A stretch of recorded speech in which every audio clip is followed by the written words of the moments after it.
আমি মহারাজ কল্যাণেশ্বর বলছি।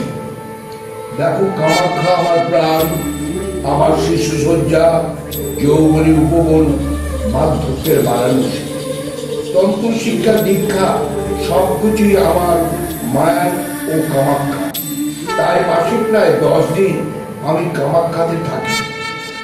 এখন তারাপীঠের তন্ত্রের সেই ভাইব্রেশন পাই না বলে সব কাজ কামাখ্যাতেই করি।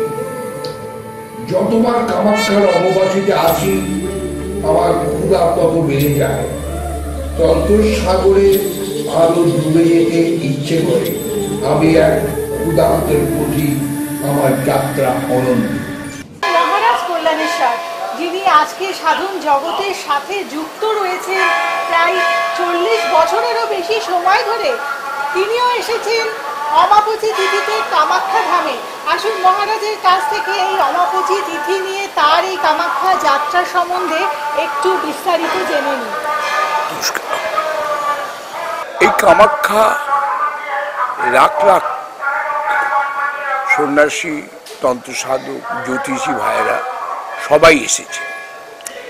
এই মন্দিরটা থেকে আমি এই কামাখ্যা মন্দিরে সমস্ত কিছু ভক্তদের দেখাবো। তার কারণ, যেসব ভক্তরা বা কারো ইচ্ছে থাকলে বা কেউ শারীরিক অসুস্থতার কারণে যারা আসতে পারছে না, তাদের আমি এটাকে দেখাবো, প্রত্যেককে দেখাবো, তারা যেন মা কামাখ্যা দর্শন পায় ছবির মধ্যে। এই কামাখ্যা মন্দিরে ঘরে শুয়ে থেকে এই 4-5 দিন যদি মাকে আকুল কণ্ঠে ডাকে, মা কি নীরব থাকবে?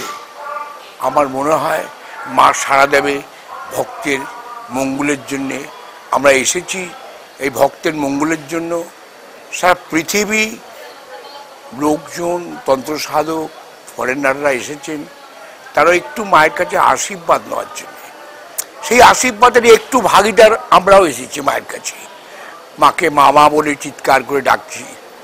আর এই 4 দিন আমরা জপ করব।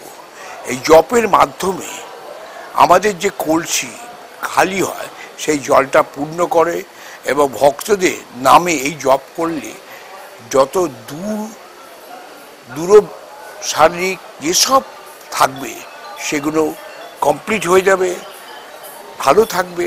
এবং আমি আশা করি প্রত্যেকের জন্যে আমি জানাচ্ছি।